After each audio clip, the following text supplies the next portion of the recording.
Welcome to the show that takes up no more than 5 minutes of your time, but could help you gain massive real estate knowledge. It's 5 Minutes in Real Estate with best-selling author Shane Willis.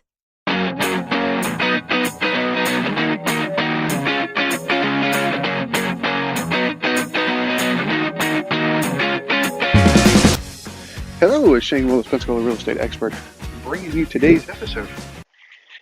Happy Tuesday. It's a primary day here in Florida. It's a gubernatorial race. Get out and vote. I'm not going to play political games because I just don't do that. I just always say get out and vote. As a veteran, I'm kind of strong about that. I want to make sure you do vote. Don't care who you vote for. I'm not going to tell you who to vote for. That's your contest, your study. Just get out and vote. Be part of the process. The vote does count. We're making sure we swing by later on this afternoon, probably right after my wife gets off work. Got our candidates and who we want to vote for, and we'll go from there. Going to be a quick one today because I just pulled a couple of reports. We have seen the last couple of months, and it's hit all kinds of news. We have seen where real estate's gone down. The number of sales have gone down month over month. And it's because of a lack of inventory. But I found it interesting that Freddie Mac, Fannie Mae, and the Mortgage Bankers Association all are projecting home sales are going to increase in 2019. Okay, so they think it's going to increase steadily over the next year. 2018, Freddie Mac said we're going to go from 6.1 million to 6.3 million. Fannie Mae said 6.1 to 6.2. Mortgage Bankers Association said we're going to go from 6 to 6.2. Don't think it's going to go crazy. We still have an inventory problem. If you read the Wall Street Journal today, or if you've seen it on some of the other news stuff online, you know that Wells Fargo just laid off thousands of people in their mortgage department. I have not heard that here at Navy Federal. They seem to be going quite strong. But I did hear Wells Fargo do that. A lot of that came from the refinance department. Refinances have kind of come, why? There's a lot of people, yes, we're still doing refinances.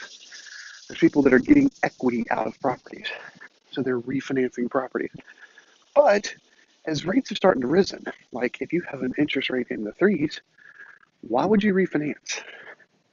Now, am I going to see home equity lines start to grow? Probably. But home equity lines have a lot smaller loan to value. They don't want to go up to the 90% normally. They normally like to stay at 85. Some of them will go to 90. But I say that there were some layoffs there, and that was literally because of the refinances. It wasn't because of the purchases. We have seen stuff come down again month over month. We are up for the year. Here, and it looks like in 2019, we will probably see that again. Now, if anybody's looking at some of the ads that I run, paying attention to some of the stuff that I put up on the Facebook page, you notice I just put up a video talking about an economic slowdown in 2020. And if you go back about 15, 20 episodes, I had a whole podcast episode on it. I do think there's an economic slowdown going to happen in 2020. It's going to be interesting to see how that works with the presidential year. But all the indicators point to a slowdown there. What I didn't want to point to, or what I wanted to point to, was that only in the last economic downturn has housing went down. The last 6 economic downturns, 5 of them, housing actually increased in value. So housing's still a pretty good play. 2018 is coming to an end. We got Labor Day coming up this weekend. Obviously, we still got 4 months left. I mean, we've still got a third of the year left.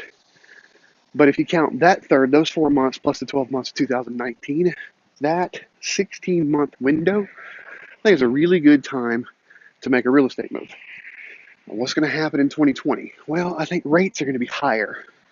So it's going to start to be a little more difficult on both sides of the transaction.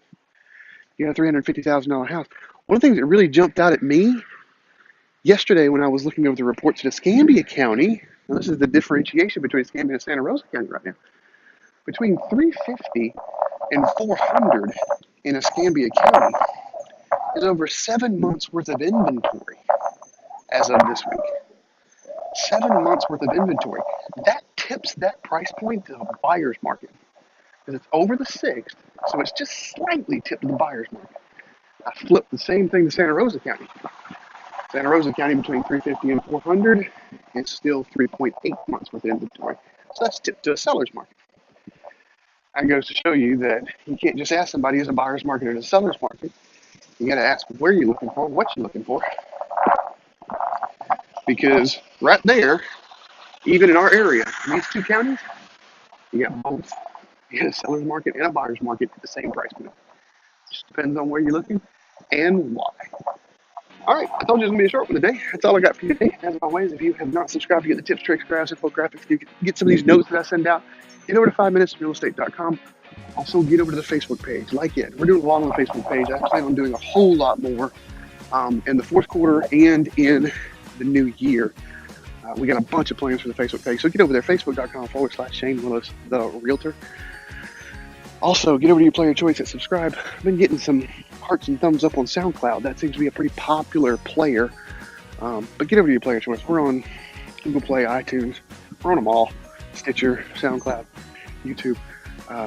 Hit subscribe. Give me a like. Give me a thumbs up. Let me know you're listening. And finally, I end the podcast the same way all the time. If you found value in this or any other episode that you have listed on to mine, I do ask that you share it on social media. Have a great Tuesday.